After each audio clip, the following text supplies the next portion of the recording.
வணக்கம் நேர்களே. நமது சந்தைகள் மூன்றாவது நாளாக வீழ்ச்சியை தொற்றிருப்பது குறிப்பிடத்தக்கது. NSE 16 புள்ளிகள் தான் குறைஞ்சிருக்கு. 25,185.9 சேஃபர்களே முடிவடைந்திருக்கிறது.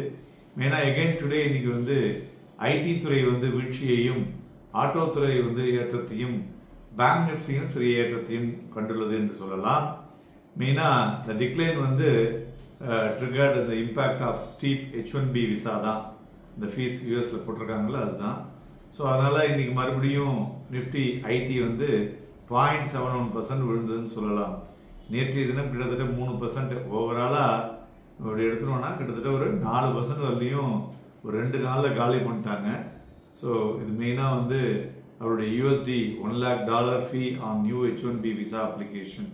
ஸோ இது எந்த மாதிரியான ஒரு தாக்கத்தை ஏற்படுத்தும் அப்படிங்கிறத இன்னும் யாராலையும் சரியாக கண்டுபிடிக்க முடியல. ஸோ இப்போ ஆன்சைட் ஆஃப் சைட்னு நிறைய விஷயங்கள் அது உள்ளே இருக்கு. அதை உட்கார்ந்த இடத்துலேருந்தே வேலை பண்ண முடியுமா அப்படிங்கிற விஷயங்களும் அது உள்ளே இருக்கு. மேலும் நேற்றைய தினத்திலிருந்து நம்மளுடைய ஜிஎஸ்டி பார்த்தோம்னா எஃபெக்டிவ் கட்டிங் ரேட்.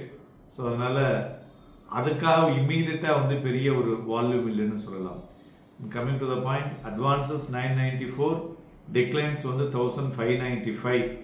மேலும் நம்மளுடைய மிட் கேப் அண்ட் ஸ்மால் கேப்பும் பார்த்தோம்னா இன்றைய தினம் அதுலேயும் ஒரு வீழ்ச்சி தான். கிட்டத்தட்ட மிட் கேப் ஸ்மால் கேப் அந்த ரெண்டு பார்த்தோம்னா broader market on the down side அப்படியே பார்க்க முடிந்தது. So mid cap 0.35%, small cap 0.53% விழுந்திருக்கு. So again market breadth forward to the declining trend. So நிஃப்டியில் இன்னைக்கு 107 பங்குகள் 52 வீக் ஹையையும் 44 பங்குகள் 52 லோயும் டச் பண்ணியிருக்கு. அடிஷ்னலாக 95 பங்குகள் அப்பர் சர்க்கியூட்டும் 62 பங்குகள் லோவர் சர்க்கியூட்டையும் டச் பண்ணியுள்ளது. PSU bank, metal and auto best performer buying today. FMCG, reality and IT இன்னைக்கு வீழ்ச்சி அடைந்த துறைகள். இதில் IndusInd bank, Axis bank, JSW steel, Bajaj finance, State Bank of India, Maruti Suzuki, Adani enterprises, Kotak Mahindra bank, NTPC, Tata steel இவையெல்லாம் ஏரிய பங்குகள். இறங்கினதுல Trent, Tech Mahindra, SBI life, UltraTech, Hindustan Lever, Nestle, HDFC life, Asian Paints இவையெல்லாம் இறங்கிய பங்குகள் இன்றைய தினம். மேலும் இண்டிவிஜுவல் ஸ்டாக்ஸ்ல மாருதி சுசுகி ஒரு லைஃப் டைம் மைய தொட்டிருக்கு. அதேமாதிரி KEC இன்டர்நேஷனலும் ஒரு செக்யூரிங் ஆர்டருக்கு பிறகு அதுவும் ஒரு இன்டர்நேஷனல் டிரான்ஸ்மிஷன் அண்ட் டிஸ்ட்ரிபியூஷன் பிசினஸ்னால அதுவும் இன்றைய தினம் ஏறி இருக்கு. ஸோ இது ரெண்டும் ஒரு நோட்டபிள் இன்புட்னு சொல்லலாம். மேலும் தங்கம் பார்த்தோன்னா இன்னைக்கும் விஷமாக ஏறி இருக்கு. 1770 ரூபாய் ஏறி 1,14,000லையும், வெள்ளி 1,685 ரூபாய் ஏறி 1,35,240லையும், குரூட் ஆயில் 87 ரூபாய் ஏறி 5,650லையும் மணிமாய் கொண்டிருக்கிறது. மெயினா தங்கம் வெளியேறுவதற்கு MCX ஒரு காரணம். அங்கு இப்பொழுது கார்பரேட்ஸ் அண்ட் DIAயும் உள்ள வராங்க ட்ரேட் பண்றதுக்கு. ஸோ இதெல்லாம் என்ன சொல்றது, ஒரு பாசிட்டிவ் ட்ரிகர் நியூஸ்னால தான் ஏற்றங்கள் இருக்கு. பிளஸ் நம்மளுடைய ரூபாயினுடைய மதிப்பும் வீழ்ச்சி அடைகிறதுனால இதெல்லாம் ஒரு அதிகமாக மார்க்கெட்ல ஒரு ஏற்றத்தை கொடுத்து கொண்டிருக்கிறது என்று சொல்லலாம். அதுபோல வாலட்டிலிட்டி இண்டெக்ஸும் இன்னைக்கு வாலட்டிலிட்டியை நன்கு பார்க்க முடிஞ்சது.